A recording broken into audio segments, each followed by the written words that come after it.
साथियों, मैं पल्लवी तिवारी आप सभी का आपके अपने हिंदी वाली चैनल पे स्वागत करती हूँ।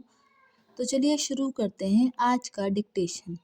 सुप्रीम कोर्ट की सही रोक। सुप्रीम कोर्ट ने उच्च शिक्षा संस्थानों में जातिगत भेदभाव रोकने के लिए विश्वविद्यालय अनुदान आयोग यानी यूजीसी की ओर से लाए गए नए नियमों पर रोक लगाकर कलह और अविश्वास के वातावरण को ही दूर करने का काम किया है। सुप्रीम कोर्ट ने प्रथम दृष्टया यह पाया कि नए नियमों में अस्पष्टता है और इसके चलते उनका दुरुपयोग होने की आशंका है। अच्छा होता कि इसे यूजीसी की ओर से ही भांप लिया जाता और उसकी ओर से ऐसे नियम बनाए जाते जो दुरुपयोग की आशंकाओं को जन्म नहीं देते। इससे इनकार नहीं कि उच्च शिक्षा संस्थानों में यदाकदा भेदभाव के मामले आ जाते हैं, लेकिन उन्हें रोकने के लिए यूजीसी ने जो नए नियम बनाए उन्हें देखकर ऐसा लग रहा था जैसे शिक्षा संस्थानों में बड़े पैमाने पर भेदभाव हो रहा था और एससी, एसटी, ओबीसी वर्गों के लाखों छात्र पीड़ित हो रहे थे। निसंदेह ऐसी स्थिति नहीं थी। सच यह है कि शिक्षा संस्थानों में जातिगत भेदभाव की कुछ ही शिकायतें सामने आती थीं और उनमें भी चुनिंदा ही सही पाई जाती थी। आखिर ऐसे में ऐसे नियम क्यों बनाए गए जो यह प्रतीत करा रहे थे कि शिक्षा संस्थान जातिगत भेदभाव के गढ़ बन गए हैं। जब नियम कानून बनाते समय कोई समस्या अंतरंजित दिखाई जाती है तो समाज में गलत संदेश तो जाता ही है।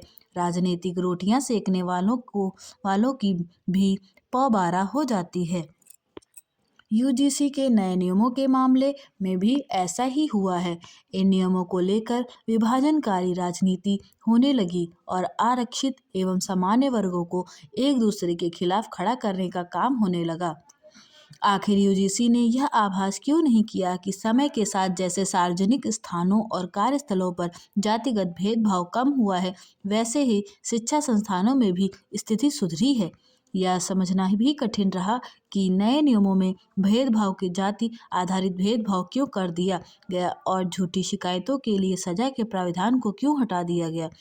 फिलहाल कहना कठिन है कि यूजीसी के नियमों में किस तरह के संशोधन परिवर्तन होंगे, लेकिन यह ध्यान रखा जाए तो बेहतर कि किसी भी तरह के भेदभाव रोकने के उपाय ऐसे नहीं होने चाहिए जो समाज को जाति के खांचों में विभक्त दिखाए। इस संदर्भ में सुप्रीम कोर्ट ने यह सही कहा कि हमें उस स्थिति में नहीं जाना चाहिए जहां भिन्न भिन्न वर्गों के लिए अलग अलग शिक्षा संस्थान हो। देश को ऐसे वातावरण की ओर बढ़ना चाहिए जिसमें कहीं भी किसी तरह के भेदभाव के लिए कोई गुंजाइश न रहे और यदि कहीं कोई समस्या सामने आए तो उसका समाधान इस तरह किया जाए जिससे सामाजिक सद्भाव को बल मिले। शिक्षा संस्थानों में तो ऐसा वातावरण होना और भी आवश्यक है। आशा करती हूँ कि आपको हमारी ये वीडियो पसंद आई होगी। ऐसी वीडियोस को सुनने व पढ़ने के लिए हमारे चैनल को लाइक, शेयर एंड सब्सक्राइब जरूर करें। धन्यवाद।